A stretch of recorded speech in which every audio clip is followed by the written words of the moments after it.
Is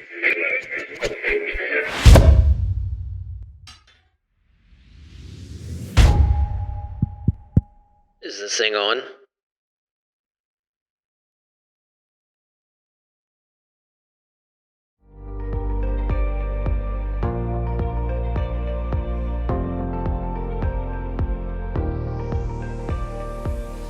Hey everybody, welcome back to another episode of the Summits Podcast. Appreciate you guys tuning in wherever you listen to your podcasts or on the Heroes Foundation YouTube channel. If you're joining us on YouTube, don't forget, hit that subscribe button and the notification bell so you can be alerted when the next new episode drops. Today, we have the privilege of bringing some Southern flavor to the episode, or to the podcast.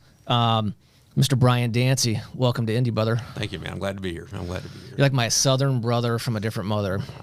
Pretty close to that. We'll get into that. Yeah. Some of that stuff we can't share on this podcast, but that's okay. Right.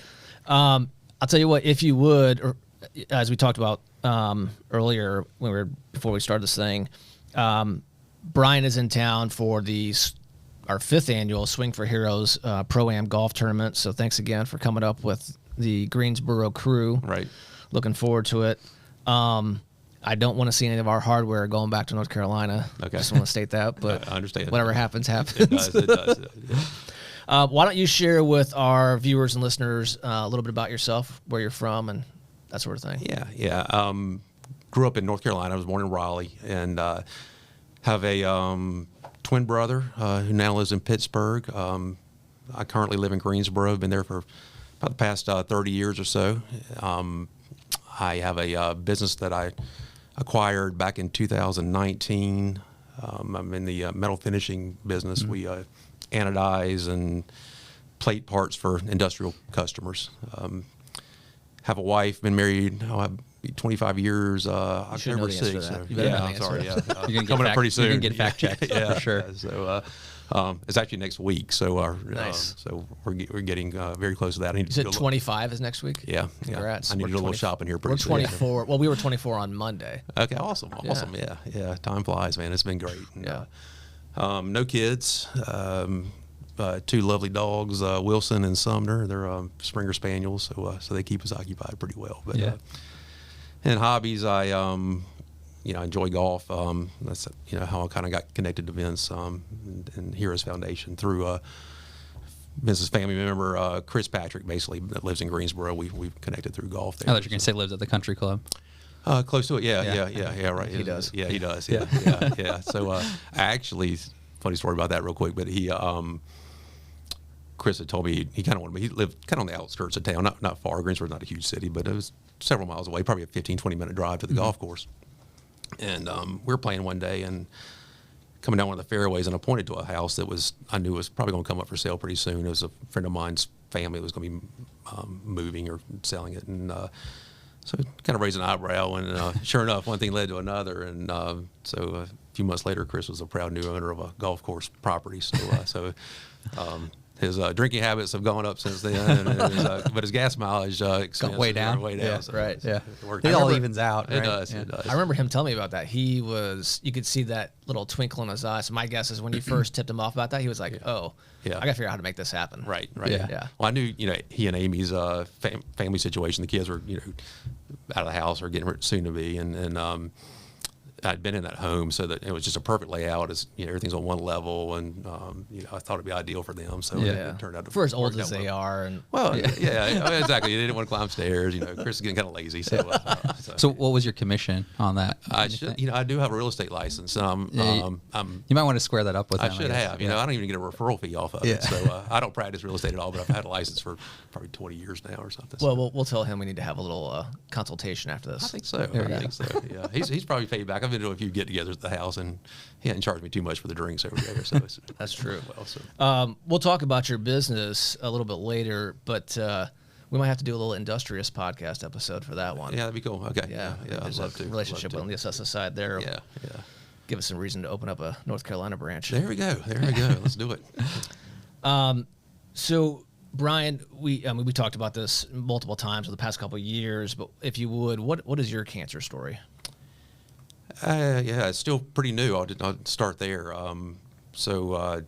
last July, so let's just say 13 months ago, roughly, I was having a few digestive issues. No big deal, I didn't think. I'd been to a doctor previous to that, try some things where try some diet changes, that type of thing, and so this is all during COVID. So these weren't in-person visits; they were televisits, and so no face-to-face checkouts. But doctor thought there may be an issue with my gallbladder, so I'll go in for an ultrasound. Find out, whatever, a few days later that they saw some suspect areas on my liver. Didn't really know much about it. I was actually going to see my brother in Pittsburgh when I got that call, and my brother's a family practice doctor, so I told him what was going on, and he kind of raised an eyebrow, didn't say much about it. Scheduled an MRI soon thereafter. Within an hour of getting out of the MRI, I was at the office, back at the office, and I get a call from my doctor and saying, "Excuse me, this isn't good." And I go, "What do you mean?" And they're like, "You got cancer." And and I was like, "Well, liver cancer?" And I drink. Don't get me wrong, but it wasn't like, they're like, "Well, cancer usually doesn't start in your liver. It's metastasized from somewhere. In a male your age, we probably think it's colorectal cancer." So sure enough, get a colonoscopy a few weeks later, and they find the smoking gun. Go through the normal routine of getting lined up with oncology groups or oncology team there in Greensboro. I started with, and started chemotherapy soon thereafter. I'll back up one second, but it was just with the cancer diagnosis. I mean, you guys, Vince, you've been through it, and I can just remember getting that call that first day, and it just I guess exhausting is the best way to put it. I mean, just shell shocked and just dumbfounded, and, right. I just bought this company about a year earlier, and I'm like, all this stuff's going through your head. Oh shit, what am I going to do? And so that's how everything started. Soon thereafter, I got connected, ironically, through some other golfing buddies, and got connected with a couple guys that had been diagnosed with similar disease. I'd yet to really experience direct consultation with the oncology team I was going to see, and these guys had kind of laid out some groundwork, what they'd been through, what to expect. They actually told me that that initial shock is as bad as it's going to get. Things are going to get easier and brighter as things move on. Plan gets put in place and things start moving on. Which made a lot of sense to me. Yeah. Some of these guys were just instrumental in making me feel better or calming me down, and actually even helping my my treatment plan as well. So there were two guys I never met, but just got connected through some networking, and one guy, Scott Mccaleb, he lives in D.C., and then another guy named Scott turned me on actually to Charlie Sweeney, who lives in New York. Both these guys got treated at Sloan Kettering for a similar issue, and had great results there. So I when I got connected with a surgeon in Sloan Kettering, immediately, it was a Saturday, and he had emailed the surgeon. Probably within 2 hours, the surgeon's calling me, and giving me some glimmer of hope. I kind of had my head in the sand a little bit. I wasn't Googling stage 4 colorectal cancer. Mm-hmm. I think my wife had been looking behind the scenes a little bit. No, finally, I think my first consultation with the oncologist kind of brought it to light, where they told me I had about 2 years to live. And hearing that, I was by myself because of COVID. My wife couldn't go into these consultations at the time.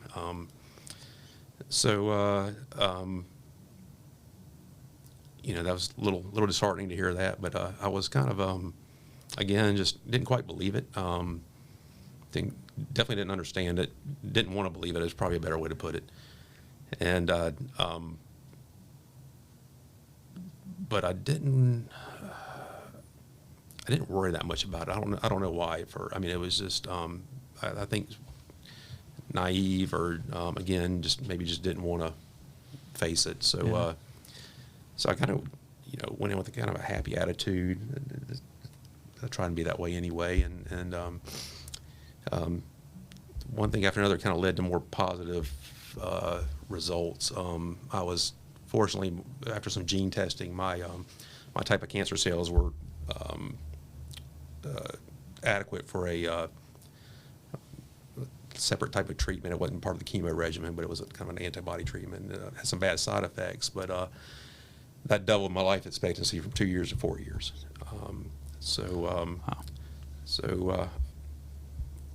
Somewhat miraculously, I would say, started chemo in, I think it was August the 10th of 2020. Went through 10 pretty aggressive treatments. You're doing the chemo in Greensboro, correct? Yeah. I had connected with through Sloan Kettering. They had a surgeon that actually had left Sloan Kettering. Duke had recruited them. Duke is in Durham, North Carolina, about an hour from my house. And so after talking with the surgeon at Sloan Kettering, logistics during COVID were going to be an issue for me to go back and forth. And get treated there. Yeah. They thought, liver surgery was probably inevitable. So fortunately, this surgeon, Dr. Patey, at Sloan Kettering, one of his peers, Dr. Peter Allen, had gone to Duke and to kind of pioneer some of the avant-garde things that Sloan Kettering had been using for liver treatment and colorectal cancer.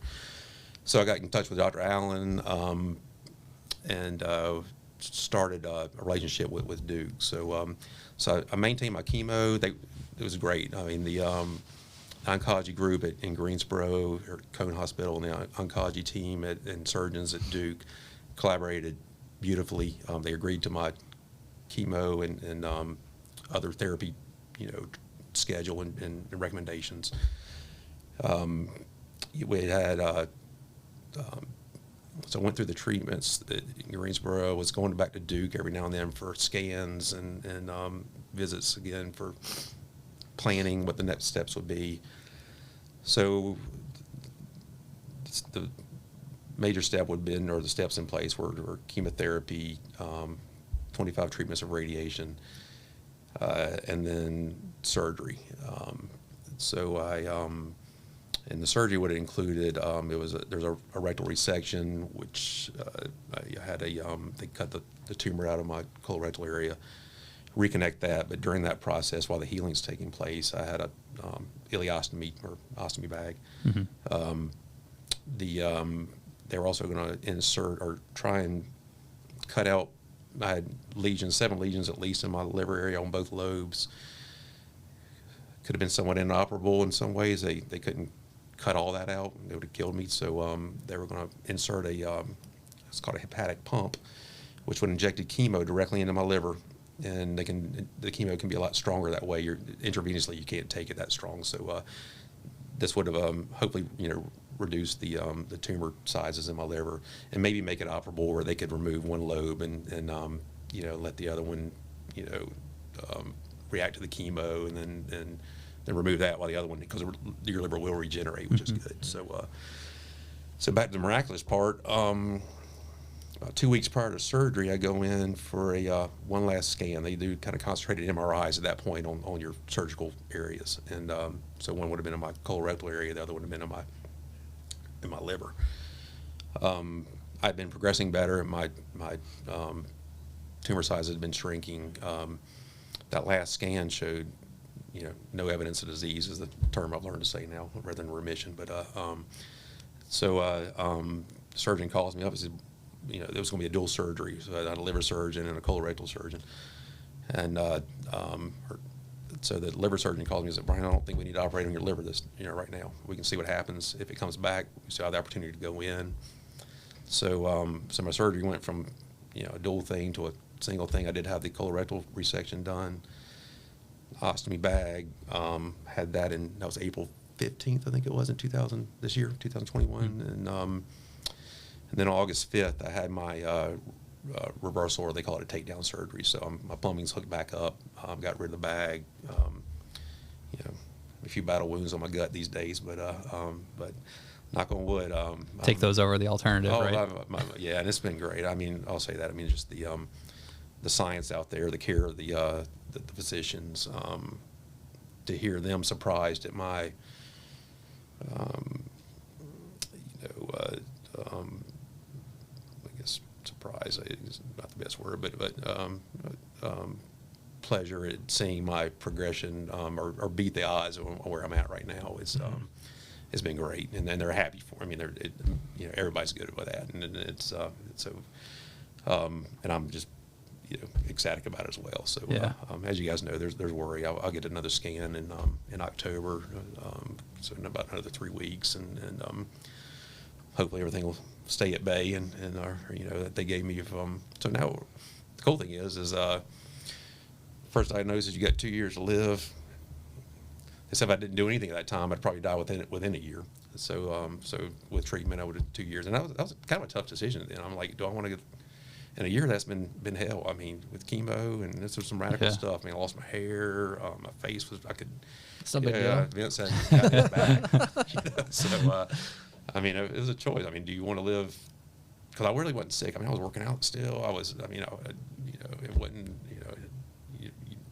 Cancer. That's a sneaky thing because it just. There was no way it happened. I didn't even feel it. Yeah. And so. But it was kind of a tough decision to, do I live 1 year badly or being treated? I was just say badly, but probably having some side effects from the treatment. And so I chose to go at it hard. And they looked at me. They did some pre-assessment work. Said, you're in pretty good shape. We can throw the book at you, man. It's not going to be fun, but it's your best chance of survival. So we did, and it seems to have worked out well so far. So been good. There's 3 pieces of that story that stand out to me. Number one, let's start with Duke. And this probably goes for both of us, being an Indiana guy and a Purdue guy, not huge Duke fans. Do you root for the Blue Devils now? A lot more than I used to. Yeah, I used to be kind of a Carolina guy, but it's brought a new light to that group of people. So for sure. So based on this story, we'll let it slide. Yeah. Really the 2 things that stand out. Well, number one is you had a unique situation in that having bought a business a year prior to this experience, like I can't even imagine. Cancer by itself, you have many sleepless nights. Yep. As a business owner, you tend to have some sleepless nights. To have both going on within a year of each other, that's rough. And I mean, COVID and the pandemic and everything. Well, on top of that. I mean, it's just hit from all sides. Which then brings into the last piece, which we've talked about numerous times. That network of friends and family around you, absolutely massive. Because I know you had people step in and say, hey, how can I help on the business side? Right. People stepping in and saying, of course, how can I help, on the personal side, whatever that may be, whether it's taking the dogs for the walk, taking you to a treatment, bringing dinner, whatever. Making the connection to the surgeon. Yeah. Huge. And stuff. Yeah. Yeah. I mean, and to speak a little bit about that too, I mean, it's probably the best, way to put it is that, I've had some of the best medical care the country can provide at Duke. And in Greensboro, I'll say that the team has been excellent. So I had chemotherapy, I've had surgeries, I've had radiation. These are all experts in their fields that have helped me through this. But I will say, probably the best medicine I've received is the care from people. More so than I ever imagined, and it's been beautiful. There's just a lot of crazy stuff going on in the world. Our media is just full of negativity, in my opinion. I mean, just we see whatever. Just I hate to use the word. Excuse me. I hate to use the word hate, but I'll say that. But I mean, just religion, hatred, or unacceptance. Let's say that racial unacceptance, political unacceptance. But there is a ton of good in people, and there's really, so, there's some silver linings in this, and that is one of them. It's made me recognize that in folks. And business-wise, there's been a couple mentors that, Larry Diana, for example, he's a member of our golf club. Just salt of the earth, and just stepped up, and he helped me do some succession planning.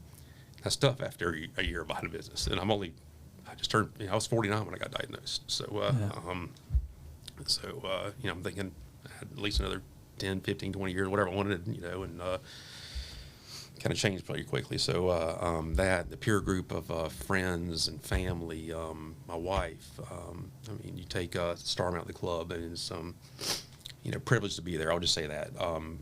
We are in our financial and demographic area, we are at advantage of having resources and networks that can yield best care from physicians, probably the best care from friends and family. So very thankful for that. My core group of friends stepped up and just out of the blue, raised some money for me, and it really wasn't about the money. It was just it's about the care and the support. And I've got a Team Dancy bracelet on, and I've got some hats that these guys just surprised me with. My mom, my dad, my wife, my twin brother, who's a physician, just been over the top as far as support goes. Probably about two months into treatment, I was starting to fatigue pretty well last year, and I played around the golf on a Saturday. My birthday was right around that time, and I was playing with some guys at Star Mountain, and Chris, who's here with me on this trip, said, "Brian, you need to get home." And I was like, "What's going on?" or whatever. And he said, "Your wife called. You need to go home." So I went home, and next thing I know, there's a parade of cars out at Circular Driveway. A parade of cars coming down a road, and decorated balloons, and just, it was crazy. My wife's out there. I don't know how she'd done this, but she had made like 400 cupcakes and Jello shots, and had Prosecco and beer out in the driveway. And I'm glad the cop wasn't down the street. You seem like a big Jello shot kind of guy. It was a kind of a circular drunken drive going on at the time. But it was a great time, and it meant the world to me. And that continues. It's just again, it's the best medicine someone can receive, the care. For me, it was at least, and that's the mental and emotional piece, and I want to succeed for everybody. If I'm at peace with whatever happens, and I think that comes from the care as well, and the good I see in people, and it's made me believe that maybe I'm. We look at the mirror sometimes. I'm like, I'm not a perfect person or whatever, but I've been very even surprised just at how much that people care about me and or people in need, and so that there is a lot of good out there. And one of the two guys I mentioned earlier, or both of them actually, Scott Mccaleb and Charlie Sweeney. They're both similar cancer stories. Charlie's in a palliative situation at the moment right now. I talked to him a couple weeks ago, so I'm wishing him all the best and praying for him. But he had we talked about the mental aspects of it, and Scott Mccaleb is all about the mental aspects of it, and both of them, and these guys don't really even know each other, but both of them mentioned you will see some silver linings and recognize some things that appreciate things in a different light now that you couldn't comprehend before. Yeah. And they're spot on. Yeah. So again, I'm thankful and blessed in that fashion. So. Yeah, I think to that point, folks, don't ever underestimate small acts of kindness or small gestures to folks going through a situation like this, because it's even the smallest of things that can make a huge difference. Kudos to your whole support network, your wife, your parents, your brother, and then all the friends around you. I mean, it makes a world of difference. I like to add my team at work too. It was great folks and really stepped up and supported me. And I mean, I'm kind of pig-headed, and I would, I've been at work unless I was in a chemo chair and surgery or something, and I go drive from Greensboro to Durham, which again was about an hour every day for radiation. This was Monday through Friday, and these guys are just to get back in, and they're I remember walking in, I think from the first surgery, it was radical, and I was back in the office on 3 days later or something, and they're looking at me. They didn't expect you to see me. And I walk in and I go, I ain't dead yet, motherfuckers. And they started cracking. So it was cool. But I got to use that as a hashtag. It's a long one, but I like it. Motherfuckers. So that's the kind of relationship I have with these guys. And they're all great. Well, so, that's good. I mean, let's face it. Like our office mates, it sounds kind of weird. I mean, it's part of our family too. Yeah. I mean, how much time do you spend, well, COVID aside, but how much time do you spend at the office around each other? It's a lot. It's a huge part of your life. Yeah. I get that for sure. What would we talk about attitude all the time. Mm-hmm. What you've suggested, your attitude, despite the situation you were in, has been pretty damn positive. If you were going to talk to someone who was just diagnosed, today or yesterday, what pieces of advice would you give them? I think the first thing, and I've thought about this a lot, and I think it's still a learning platform for me, and I think it was probably somewhat individualized as well. But for example, I'm a part of a Facebook group or whatever, and it's a men's cancer group, and I see a lot of I shouldn't say negativity, but I think you guys are recognized too. But everybody's cancer story is different. Okay, mm-hmm. We could be on we could have the exact same diagnosis, be on the same chemo regimen, the same radiation regimen, the same surgical regimen, and have two totally different results. So first thing I would tell someone is like, look, here's my story. I mean, okay, they gave me a year to live without doing anything, 2 years if I threw the book at it. That changed over the course of even a couple months to where I don't know.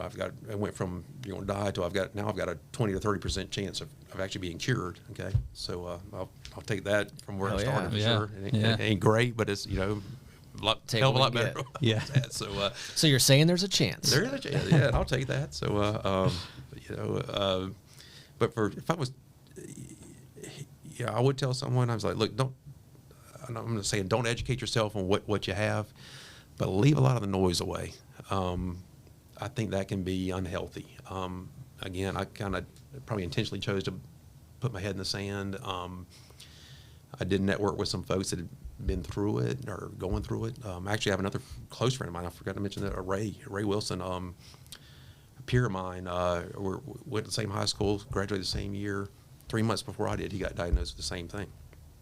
And he and I were able to talk a lot, and he kind of mentored me a little bit too. He'd show me things. He had a colostomy bag, and he showed me he brought me over. He's like, look, I'm going to show you how to use this. It might not, be really enjoyable for you, but look, you're going to want to. This is not it's not second nature to how to, what to experience with this thing. So, and Ray's a little more technical and more engineering as far as his regimen. He knows how to spell all these drugs that we're on, and and whatever. And I don't even I can't even tell you what I was on. I probably could,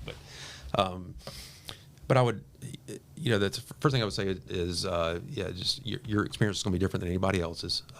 Your reaction to drugs are going to be different than anyone else's. Attitude is internal, but it's also, it can be driven from your experiences externally. So, ask for help if you need it. Some people prefer to not share their cancer diagnosis with. I was kind of the opposite. I was calling everybody I knew and say, look, man, here's what I'm going through. I knew I was going to have some physical changes. These are people, even previous business relationships that, I was close enough to call, but we weren't like best friends or anything, and that were, just for some reason I felt that need, and I think it actually helped me because I get texts, and phone calls, and emails from these folks, constantly and or consistently, and that are, hey Brian, how you doing? Things are going, and people say, so that can get a little bit old. Everybody asks you how you doing, blah blah blah. But for me, it doesn't. They care. It makes me feel great. I think that just kind of builds on itself. Another thing from a planning standpoint on your treatment, I would recommend that if you don't like what you hear, get a second opinion. Yep, 100%. And fortunately in our area in Greensboro, we have a Wake Forest, Chapel Hill, Carolina, and Duke all within an hour drive of us. So an example there would be is the surgical team in Greensboro, great folks. We're not technically capable of reconnecting my when they did the resection surgery. I would have a permanent ostomy situation. So again, 49 years old. I'm like, okay. So I thought that was the answer. I'm like, well, I'm going to have to have an ostomy bag for the rest of my life. Connecting with Chapel Hill and Duke, within an hour of those visits, seeing the colorectal surgeons, they thought there was enough left in there to reconnect where that wouldn't be the case. So I would recommend, there's seek help and network and talk to doctors and just double check, and not to say this group in Greensboro was ignorant or whatever. They just simply didn't have the technical expertise. And if you go get that second opinion and you hear the exact same thing, then it provides some reassurance and okay, we're good. Good point. Yeah, exactly. Again, I'd just like to recap too that we are fortunate to have a network, resources, health insurance, that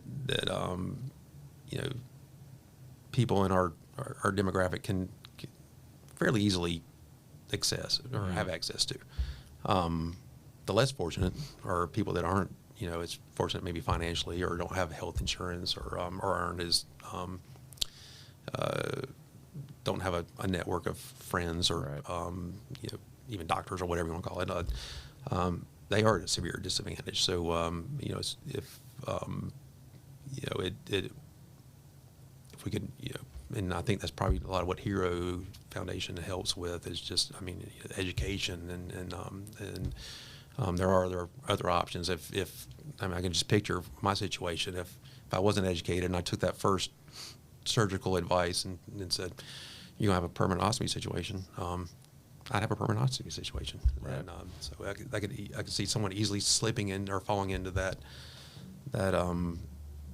situation where there may be a better alternative if they had a little more help and education to help them find those answers. So. Yeah, no, I agree.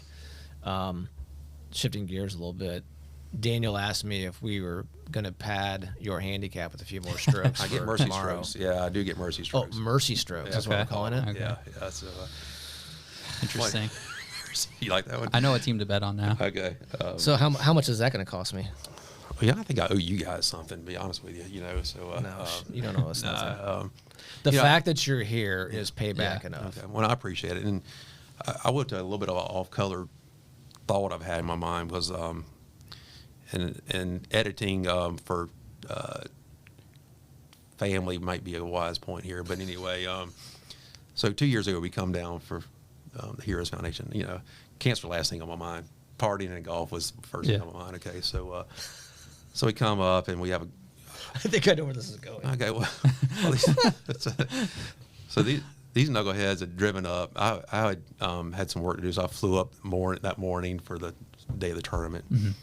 We played golf. We started drinking and Water. Yeah. Lots of water. Lots of water. I think you did it. You brought out these 16-ounce whatever craft beers or craft waters. Artisanal water. So So one thing led to another. We, I think we left the golf course, probably shut it down maybe at 7 at night. Chris, Vince's brother-in-law, had rented an Airbnb. Much shorter than I am. A little bit shorter. Much shorter. Hard to believe, but a couple inches at least. So rented Airbnb. I think there were, I can't remember, whatever, 6 of us staying in a 2-bedroom or something, Chris. We cheaped out on us or budget something. Airbnb. But make a long story short, we went out for a night of partying. In a very interesting part of town. It was a very interesting part of town. And so we went out for a night of partying and I was sitting there thinking on the way up here last night, I was like, I spent more money partying that night than I did supporting the Heroes Foundation or the golf tournament or whatever, and the funny thing was, I was looking back on it, I was like, I should have doubled down on the partying even 2 years ago and spent more money for sure the Heroes. But I was going to die. I might as well go out with a smile on my face. So anyway, but there was, I did feel, so my perspective on what you guys do has definitely changed over the past couple of years, and just, I'm a part of it now, so it's appreciated. I'll say that. So, yeah, well, thank you. We appreciate you, appreciate your support, appreciate you coming in and sharing your story with us. Yeah, thank you for having me, and love to help out anybody out there have questions. Love to connect sometime, and I've had a lot of support again, and be glad to help somebody if they feel they can benefit from it. That's right. It's all about paying it forward at this point in Really time. is. Yeah. So we appreciate you. Yeah, and thank you guys. So. All right. Well, good luck tomorrow. No Same mercy to you. strokes. Yeah. We'll be watching the scorecards come in. There is a prize for second place. It's not as nice, but there is a prize for second place. That. I'll be gunning for that one. Okay. So, all right. All right, Brian, thanks for coming in. Thanks for everybody tuning in, listening to wherever you get your podcasts or watching us on the Heroes Foundation YouTube channel. Again, if you haven't subscribed, please do so. Click on that notification bell so you can see when the next episode drops. And thanks again for listening.